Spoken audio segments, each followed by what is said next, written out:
uh, there's magnificent possibilities. And so we're standing on a threshold right now. And on the threshold, we realize, as 2 Corinthians says, there's a new creation. But behold, a new one coming. Now, some of us don't want to believe what we hear. And I want to say that as a minister, I'm no longer dependent on whether people agree with me or that people have different ideas about what we need to do. But I do know that as we individually and collectively make a decision to be open to possibilities, that we can go through any experience of life, and we can do that. Sometimes we tap dance through life. I'd like to try to demonstrate tap dance, but I know better. And so it's really, this is a very special time for Unity of Tucson. Really, don't be satisfied with the stories of how things have gone. Creating on a planet is up for grabs, up for another look. And if you're like most people, there's lots of things in your life that have all of a sudden, in the last X number of years, come up for, oh my hell, this is what's going on? Look at this. If you watch a lot of TV and believe it, or social media, and so on, as opposed to physical heart represents love. The past of this ministry is powerful and respected and loved throughout the Unity movement. And we are standing on the shoulders and in the future of whatever Unity of Tucson is moving towards unfolding. So it's all good. It's beautiful. And so it is all good. It's all beautiful. One more time. Okay, I need to stand someplace else. It's not working all of a sudden. Okay, good. So the question is, who are we? Who am I? And who are we as a Unity community? Work of interim time, no matter the circumstances for a church, it is for you to do the hard work of discerning who they are and are called to be in the absence of the former ministers, co-ministers. So this is nothing to say. We're not going to get into the new minister search right away. And so one of the things I want to introduce today is TTP. Guess what TTP stands for? Trust the process. Now we have a process. I'm going to call it a journey of life. And if you're like me, there are times that I'm so impulsive, I want to really move right away. Say, thank you very much, and I love you, and I miss you, and there's a loss, and I want to move on into whatever's next. And sometimes that doesn't always work. For example, I've been in relationships. You've all been in relationships sometime, whether they're a personal one, maybe a collegial relationship, a very significant relationship in your life, and there was change. And sometimes the change was sort of, you might say it's normal. Sometimes it was dramatic and painful. And sometimes all the way from, in terms of relationships, maybe there was a divorce or maybe there was a death. All kinds of things that change does happen. What we do know, I know this, and we all know this intuitively because we've lived it, but it doesn't make sense to jump right into searching immediately for another person to make you happy, or for another person to even make a bond, because we have time to go through, we must take time to go through and experience and do some healing of our sense of loss, our sense of pain, our sense of anger, perhaps all the above. And then as we do that, particularly in families or in a family system or an organizational system or in a ministry, in a church, as the church comes together and collectively asks the questions and then answers it, who are we? Who have we come here to be? And you do this journey. And granted, there'll be times, I don't know, around here, and I come to people that are saying, I don't know that I agree with you, or damn, you all of us to say, well, let's just, there's a reason that we need to take some time. And your board and your key leaders and staff are all firmly committed. I met with the board and some of the search team last night, and you ought to be very, very thankful for them. In fact, any of you on the search team or board, will you just raise your hand or stand for the search team members that are here? We want to give you expression of our gratitude. Thank you, thank you, thank you. Mahalo. the hours upon hours. And so there's some breathing space if you choose to go with a transitional minister, perhaps me or someone else. But who have we come here to be? Next slide, please. Whatever the situation, Marianne Williamson says in her book, The Gift of Change, whatever the situation we are in now, whatever person or people we are relating to now, contains the key to both healing the past and releasing the future. We can be someone different than we were in the past, releasing the future to be different as we are now. So the people that we're with now, y'all that are here, these are the people. So these people that are here now and those that are on the way, and in terms of your leadership, once you would get ready to start minister search, as you do so, as you relate to them now, and you help, they just trust that they will help you. People that do things, for example, up here, like me, and others that have been here, you've had candidates before. Everyone's different, right?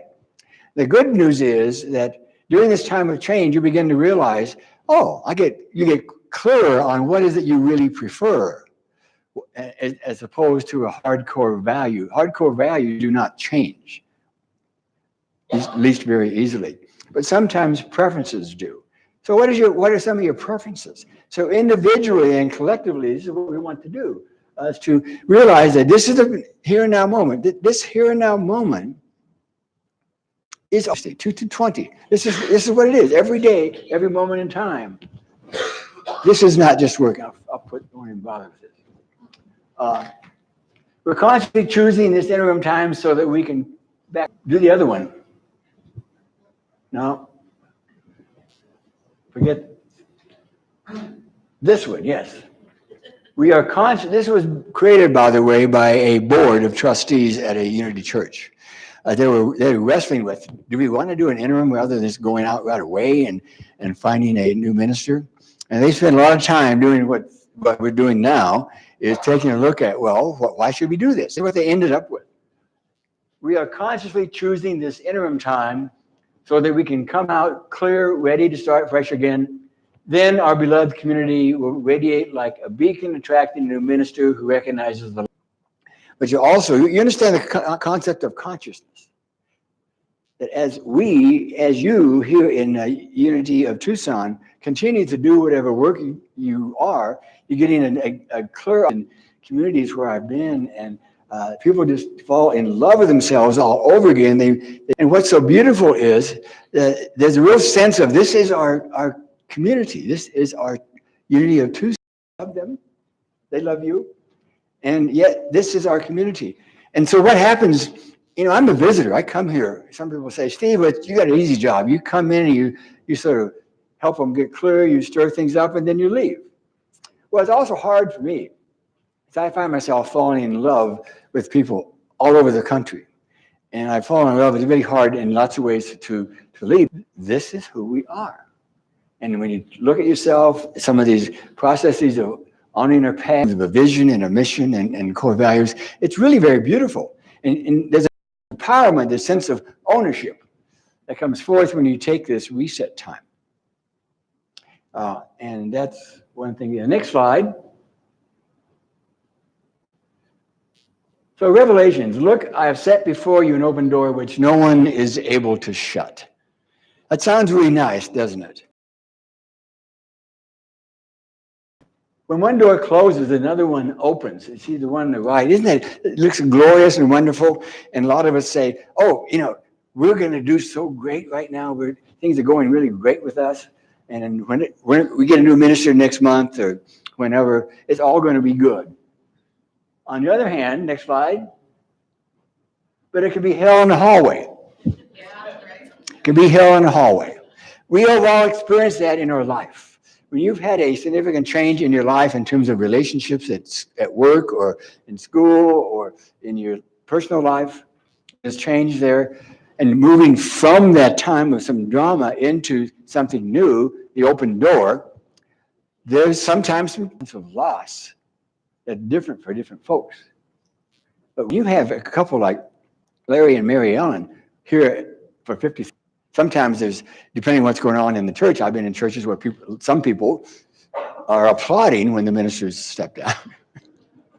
And I'm like, we're not going to go there. But, it's like we are going to go there. You can talk in the small groups if we do the small groups. But it can be held in a hallway in this church. Well, I'm sorry.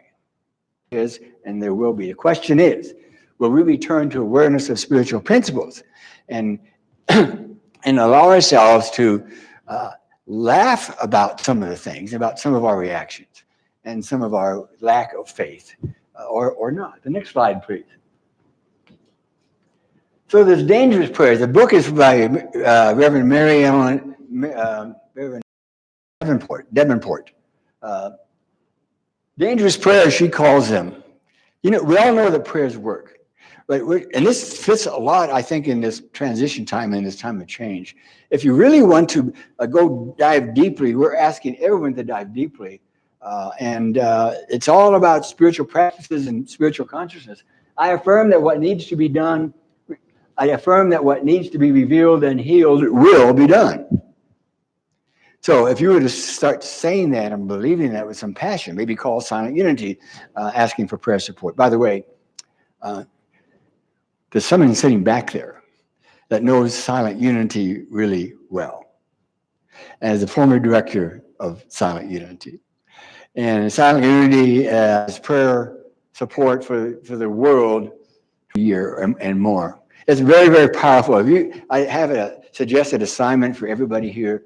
Before you go to bed tonight, go home and either get online or pick up your phone and call Silent Unity and ask for some prayer support. So another one, the dangerous prayer. Are you ready for an answer to this? I am open to Spirit to lead me where I need to be and speak to me in ways I cannot possibly misunderstand. Now, I one time did a prayer. It's when I was resisting going to ministerial school.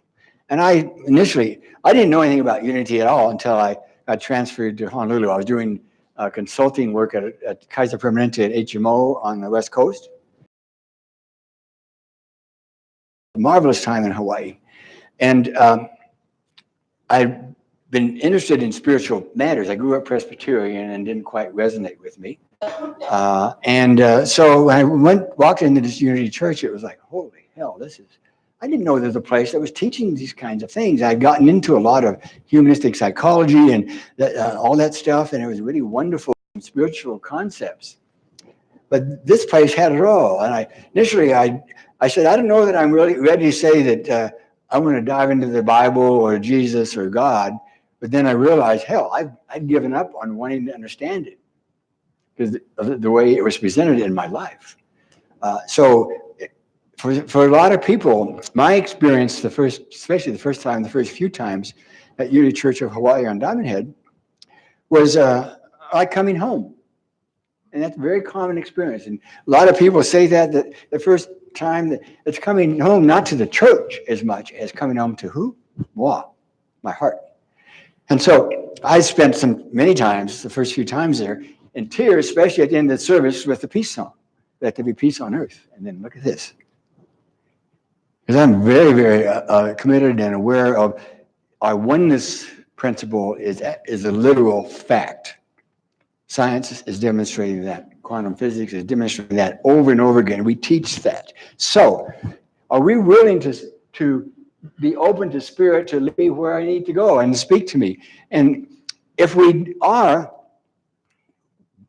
hold on. Trying to find a job to go into ministry was very difficult. I said to myself, well, I'm going to move to the mainland. I'd quit my job with Kaiser and was doing my own private consulting. My passion was Unity, my spiritual nature, my spiritual path. And so I figured, well, I'll go to the mainland, get back to Kaiser or someplace and make some money. Then I could go to ministerial school. It was my plan, right? I was in control, right? Well, and it wasn't happening. I couldn't, it was stunning. I was easily qualified for something. And one time I was really getting fear and said, God, hit me over the head with a cosmic 2x4. I want to know what is mine to do. Well, shortly after I had the most powerful dream that I've ever had. Never forget it. It's still with me. I was in a deep darkness of space. I had no idea where I was. I was invisible, nothing but blackness and then the incredible universe of stars. And all of a sudden, there was a chorus, a cappella, of billions of voices totally round and in, as, and through me, singing in Hawaiian. I had grown in love with the Hawaiian people, the culture, the music. Singing, I didn't know what they were saying. And I just took it in, and I woke up crying, and I knew it was about me. And I was just very grateful, and I'm very grateful. So, and then I ended up going back to Honolulu for some more consulting, and guess what? I went by Benihana's Sky St. John, was his name. He was Patrick Dixon, but his name was Sky St. John. He became a unity minister. Guess what melody he was playing when I was there that Sunday? Kanaka Vai. It's a Hawaiian song. I began to realize I had two other times where I heard that song in one day. Finally realized, oh, it's now. I have to believe and accept it. Right now is the time I'm supposed to go to ministerial school. So I did, committed, and it worked out. And so like, it's if you're willing to make a dangerous prayer, she calls it that, to get our attention. I'm willing to know I can see this differently and see the good right here and right now. So this is what we want to acknowledge, suggest for now. We know the principle of saying, yes, in this time of change, there is good. There's good right now. In this time of change in my life, in the time of change in Unity of Tucson, there's good right now. And the next slide, please. So who is the unfolding infinite field of possibility? I'd like to suggest that y'all are. We all are. You are the unfolding infinite field of unlimited possibility. So that's an affirmation that I want to leave with you. Unfolding infinite field of possibility. I am the unfolding infinite field of possibility. Now let's say this with some passion, and sometimes we can fake it till we make it if you don't believe it. But say it with some passion. Here we go, together. I am not only living in an unfolding infinite field of possibility, I am the unfolding infinite field. Who are we? Keep going. We did that. Keep going. See, these slides got messed up. I think it. Keep going. Keep going. See, I don't know how these slides got messed up. I saved a final copy somehow. Anyway, keep going. Sorry. So right this moment, what is the energy and intention you bring to this sacred transition time? There's a lot in that one sentence. The sacred transition time. Your leadership here are sacred servants. You are all sacred individuals. So what this very moment, what the energy and the intention you bring to this sacred transition time? Next slide. And so I'll close with this, A Course of Love. We are writing a new first page, a new Genesis. It begins now. It begins with the rebirth of the self of love. It begins with the birth of Christ in you and in your willingness to live the energy here. You're living in the world of Christ's love. That's who you are. And so I acknowledge and give you thanks in advance for this journey that you're taking and the difference you're making right here and right now and what's coming forth in the future because of your intention. So I said this on a Zoom call with the board a couple of weeks ago. Right now, I say, watch out, world. Unity of Tucson has stepped up and onto the world stage. They've arrived. God bless you, and God bless you.